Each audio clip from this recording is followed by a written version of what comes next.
ఆదికేశవ పాపను తీసుకొని భానుమతి గౌతముల దగ్గరికి వస్తూ ఉంటాడు. అది చూడగానే అక్కడ ఉన్న భానుమతి అయితే ఒక్కసారిగా షాక్ అయిపోయి చాలా భయపడుతూ ఉంటుంది. ఇంతలో ఆదికేశవ పాపను తీసుకొని వచ్చి భానుమతి దగ్గర నించొని, ఇప్పుడు నేను చేసే పని వలన వీడు మెలకువలోకి వచ్చి నీ గురించి పాప గురించి నిజం చెప్పబోతాడు అని చెప్పేసి అయితే అంటూ ఉంటాడు. ఆ మాటలు వినగానే అక్కడ ఉన్న భానుమతి అయితే చాలా భయపడిపోతూ ఉంటుంది. ఇంతలో అక్కడ ఉన్న ఆదికేశవ మాత్రం ఇప్పుడు ఇతను మెలకువలోకి వచ్చి ఎలాగైనా సరే నిన్ను ఈ పాపని గుర్తుపడతాడు, అలాగే అసలు నిజమేంటో కూడా బయట పెడతాడు అని చెప్పేసి అయితే అంటూ ఉంటాడు.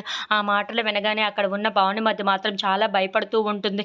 ఇంతలో అక్కడ ఉన్న ఆదికేశవ మాత్రం చాలా కోపంగా భానుమతి వైపు చూసి, నీ నిజం ఏంటో బయట పడాలే కానీ నువ్వు కూర్చున్న చోటే నీకు సమాధి కడతాను అని చెప్పేసి అయితే అంటూ ఉంటాడు. ఆ మాటలు వినగానే అక్కడ ఉన్న భానుమతి అయితే ఒక్కసారిగా షాక్ అయిపోయి చాలా భయపడిపోతూ ఉంటుంది. ఇంతలో అక్కడ ఉన్న ఆదికేశవ మాత్రం, ఇప్పుడు నేను ఏం చేస్తానో నువ్వే నీ కళ్ళారా చూద్దువు గాని అని చెప్పేసి అయితే అంటూ ఆ పాపను తీసుకొని వెళ్ళి గౌతమ్ పక్కన పడుకొని పెడుతూ ఉంటాడు. ఇంతలో ఆ పాప గౌతమ్ని తడుముతూ అలా తన మీదకి ఎక్కుతూ ఉంటుంది. అది చూడగానే అక్కడ ఉన్న వాళ్ళిద్దరూ అయితే ఒక్కసారిగా షాక్ అయిపోతూ ఉంటారు. ఇంతలో ఆ పాప గౌతమ్ మీదకి ఎక్కుతూ ఉంటుంది.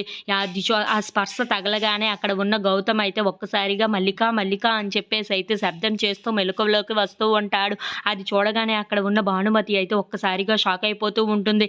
ఏంటి వీడు నిజంగానే లెగుస్తాడా? ఇప్పుడు నన్ను ఈ ఆదికేశవగాడు ఏం చేస్తాడో ఏమో, నాకు చాలా భయంగా ఉంది అని చెప్పేసి అయితే అనుకుంటూ ఉంటుంది. ఇంతలో అక్కడ ఉన్న గౌతమ్ మాత్రం మెలకువలోకి వస్తూ మల్లిక మల్లిక అని చెప్పేసి అయితే కలవరిస్తూ ఉంటాడు. అది చూడగానే అక్కడ ఉన్న ఆదికేశవ అయితే చాలా సంతోషిస్తూ ఉంటాడు. If you like this video please like, share and subscribe.